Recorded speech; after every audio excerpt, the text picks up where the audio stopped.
और अल्हम्दुलिल्लाह इस 2 रोजा कौमी कन्वेंशन में मजलिस इत्तेहादुल मुस्लिमीन ने 16 रेजोल्यूशन करारदाद को मंजूर किया, जिसमें हमने इस बात को कहा कि मरकजी हुकूमत नरेंद्र मोदी की भारत में यूनिफॉर्म सिविल कोड को नाफिज ना करे, क्योंकि यूनिफॉर्म सिविल कोड भारत के संविधान के आर्टिकल 29 के तहत जो भारत के मुसलमानों को, आदिवासियों को उनके कल्चर का प्रोटेक्शन मिलता है, तो मेरे मजहबी जितने भी प्रैक्टिसेस हैं उसका प्रोटेक्शन, उसका तहफ़्फ़ुज़ मुझे भारत की आईन की आर्टिकल 29 के तहत मिलता है, जो एक अनफेटर्ड फंडामेंटल राइट है। हमने जो हेट क्राइम पूरे देश में हो रहा है, वतन अजीज में हो रहा है, जहां पर लोगों को महज इस बिना पर मारा जाता है कि मुसलमान और दलित या ईसाई हैं, मुसलमान को इसलिए पीटा जाता है कि बीजेपी और नरेंद्र मोदी की सरकार ने गौ रक्षक के नाम पर आतंकवादियों को पैदा किया है। ये गाय के रक्षक नहीं है, बल्कि आतंकवादी हैं, दहशतगर्द हैं, टेररिस्ट हैं। हम यकीनन जो कानून है जिसमें कहते हैं कि गाय को नहीं काटा जा सकता, हम उस कानून को मानते हैं, मगर आखिर ये कौन लोग हैं जिनको भाजपा ने, बीजेपी ने ऐसे ऐसे ग्रुप को तैयार किया जिनका मकसद ये है कि जो दाढ़ी और दिखती है, सर पे टोपी दिखती है, उसको मारते हैं, पीटते हैं, उसकी बेइज्जती करते हैं, वीडियो रिकॉर्डिंग करके यूट्यूब और फेसबुक पर लाइव डालते हैं। हमने उसकी मजम्मत की। हमने इस बात का मुतालबा किया कि इन लोगों को रोका जाए। हमने इस बात का जिक्र किया कि इन्हीं लोगों की जुल्म की वजह से घाटमीका राजस्थान में जुनैद और नसीर को हरियाणा से ये गुंडे, टेररिस्ट, आतंकवादी आते हैं, आकर जुनैद और नसीर को किडनैप करके मारते हुए लेकर जाते हैं। किसकी गाड़ी में?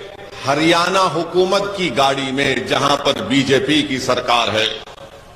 और इतना मारते हैं कि पुलिस स्टेशन को जब लेकर पुलिस के लोगों से कहते हैं कि ले लो इन लोगों को, गिरफ्तार करो, तो पुलिस देखती, उनकी हालत देखकर कहती है कि हम नहीं लेंगे इनको। तो ये जालिम लोग, ये आतंकवादी, ये नाथूराम गोडसे की नाजायज औलाद, उनको ले जाकर 150 किलोमीटर दूर नसीर और जुनैद को जला दिया जाता है। क्या बीजेपी इनको रोकेगी या नहीं रोकेगी?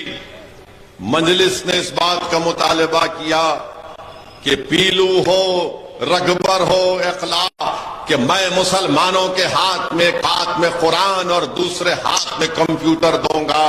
मगर नरेंद्र मोदी और बीजेपी, आरएसएस नहीं चाहती कि माइनॉरिटीज, अकलियतें, अल्पसंख्यक समाज, मुसलमान, बल्कि दलित और आदिवासियों के भी स्कॉलरशिप के पैसे कम कर दिए।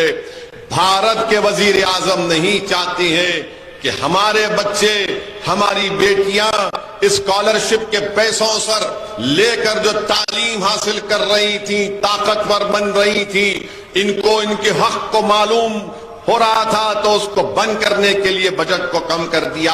हमने मुतालबा किया कि इस स्कॉलरशिप की रकम में जो पहले थी उससे ज्यादा इजाफा करनी चाहिए।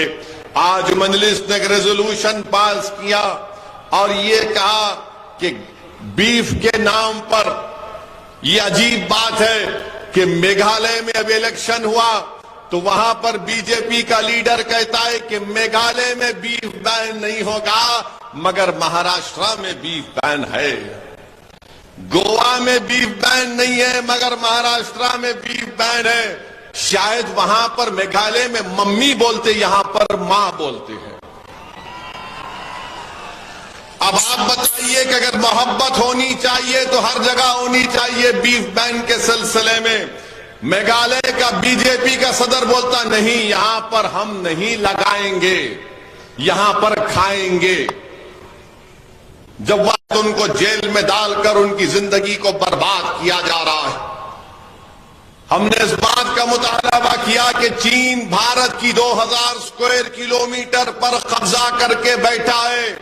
डेप्सांग और डेमचाक में हम ये मुतालबा करते हैं कि नरेंद्र मोदी, अगर आप वाकई मानो के जबान से चीन नहीं निकलता, टाई टाई हो जाती है इनकी।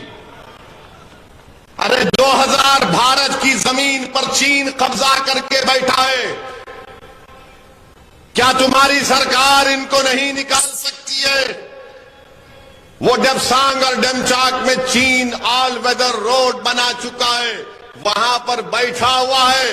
और भारत के वजीर आजम जब इंडोनेशिया में G20 का इजलास होता है तो 56 इंच का सीना रखने वाला वजीर आजम, 130 करोड़ जनता का वजीर आजम अपनी कुर्सी से उठकर पलटकर जाकर चीन के सदर से मिलता है। Hello, how are you?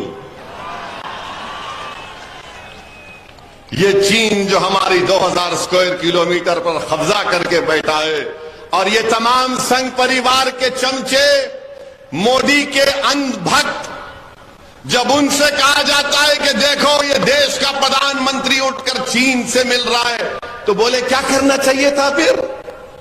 हाथ नहीं मिला है। अरे मैंने पूछा मिलने की जरूरत क्या थी? हमारी जमीन पर जालिम कब्जा करके बैठा है। हमने मुतालबा किया कि चीन जो जमीन पर कब्जा करके बैठा है उसको खाली करवाया जाए। मेरे अजीज दोस्तों और बुजुर्गों, इज्जतदार मां और बहनों, हमने अपने पार्टी के 2 रोजा कन्वेंशन में जो धर्म संसद किया जाता है, नाम निहाद धर्म संसद, उसमें धर्म संसद करके हर धर्म संसद में गाली मुसलमानों को, गाली इस्लाम को, गाली हमारे मां और बहनों को, और तो और एक बाबा हैं जो नाक से सांस लेना सिखाते हैं और अपने पेट को गोल गोल फिराते हैं और मंजन बेचते हैं, टूथपेस्ट बेचते हैं।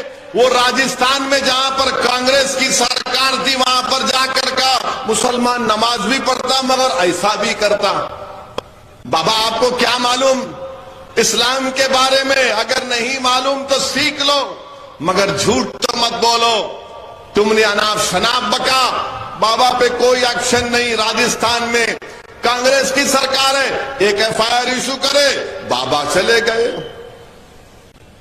राजस्थान से जुनैद और नसीर के रिश्तेदार जब जाकर राजस्थान की पुलिस से कहा कि देखो हमारे बेटे को, भाई को उठा कर लेकर गए आतंकवादी, तो पुलिस ने कहा चल भाग निकल, मगर बाद में उनकी जली हुई लाशें मिली। अगर उनको पुलिस हरकत में आ जाती तो वो जालिम लोग जुनैद और नसीर को लेकर राजस्थान का बॉर्डर क्रॉस करके हरियाणा में नहीं जा सकते थे। मेरे अजीज दोस्तों और बुजुर्गों, बीजेपी का एक MP कहता है दिल्ली में मुसलमानों का समाजी बायकॉट करो। बीजेपी के एक भोपाल की MP बोलती कर्नाटका जाकर वो चाकू तरकारी काटने के लिए इस्तेमाल मत करो, गले काटो। भारत के प्रधानमंत्री आपके MP बोल रहे हैं कितनों को काटेंगे? क्या आप गले काटना चाह रहे? कितनों को काटेंगे बताओ आप? और आप ये समझ रहे हैं कि मुर्गी के बच्चे हैं, अपनी गर्दन को पेश कर देंगे चाकू के सामने। किसकी मां जनी हमारा गर्दन काटा जा सके बताओ हमको? कौन है वो जो हमारी गर्दन काटना चाहता है? बताओ, मैदान और वक्त मुकर्रर करो, हम भी देखना चाहते हैं। और याद रखो, अगर तुम मुझे काट भी दोगे तो मैं अल्लाह के नाम पर शहादत पाऊंगा, मैं मरूंगा नहीं, जिंदा रहूंगा। मैंने जुनैद और नसीर को कहा कि शहीद है, जिंदा है, इनको मुर्दा नहीं कहा जा सकता। तो मीडिया में जो 6 बजे और 9 बजे बैठकर मोदी को अपने पप्पा कहते हैं, उन्होंने बड़ी तकलीफ हुई कि जुनैद और नसीर को वैसी शहीद कह रहा है। आज शहीद है, जिंदा है, उनको अल्लाह गिजा देता, तुमको नहीं मालूम। जुनैद और नसीर शहीद है और आप जो है आपकी एमपी पे कोई एक्शन नहीं लेते, कोई एक्शन नहीं बीजेपी की तरफ से। और भारत के प्रधानमंत्री बोलते हैं, एक गाना, पुराना गाना गाते हैं भारत के प्रधानमंत्री, उसकी ट्यून ऐसी है कि सबका साथ, सबका विश्वास, सबका विकास, सबका प्रयास। प्रधानमंत्री, ये गाना बहुत पुराना हो गया है, ये गाने में सच्चाई नहीं है, धोखा है। हमने रेजोल्यूशन पास किया कि महाराष्ट्र के मुसलमानों को रिजर्वेशन मिलना चाहिए।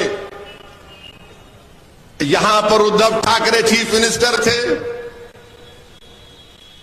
100 साल पुरानी बूढ़ी कांग्रेस भी थी उसमें, राष्ट्रवादी कांग्रेस भी थी। मराठों को रिजर्वेशन देने की बात किए मगर मुसलमानों को देने की बात नहीं किए। और फिर बोलते कि ओवैसी वोट काटने के लिए आया है।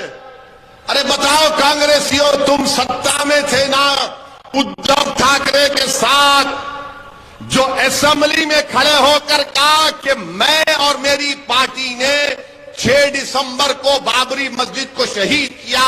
अगर कोई गयूर मुसलमान इस मजमे में बैठा है तो उसको इस बात जब सुन रहा है तो उसको तकलीफ होगी कि वो मुख्यमंत्री असेंबली में उठकर कहता है कांग्रेस उसकी वजीर है, राष्ट्रवादी उसके वजीर है, और कहता है कि हमारी पार्टी ने बाबरी मस्जिद को शहीद किया। अरे कांग्रेसियों, अगर तुम में सेकुलरिज्म इतना राय बराबर जिंदा होता, शरद पवार अगर आपके पास सेकुलरिज्म राय बराबर जिंदा होता तो चुल्लू पर ये सेकुलरिज्म का सर्टिफिकेट बांटने वाले, ये लाला की दुकान पर बैठकर सर्टिफिकेट बांटने वाले, जब वो कोई कहता है कि मैं और मेरी पार्टी ने बाबरी मस्जिद को शहीद किया, वो सेक्युलर हो गया है। मैं चैलेंज कर रहा हूं आज के जलसे से शरद पवार साहब को और वो कांग्रेस के वो साहब जो पूरा भारत फिरे हैं, बताओ शिवसेना सेक्युलर है या कम्युनल है? बताओ, जवाब दो, सेक्युलर है या कम्युनल है? उसके बाद आप फैसला करो कि ओवैसी इलेक्शन लड़ना चाहिए नहीं लड़ना चाहिए। ये जाकर इख्तिदार की हवस में 15 साल कांग्रेस के पास इख्तिदार था, मगर उद्धव ठाकरे मुख्यमंत्री बने तो बोले हम भी पीछे आ जाते हैं।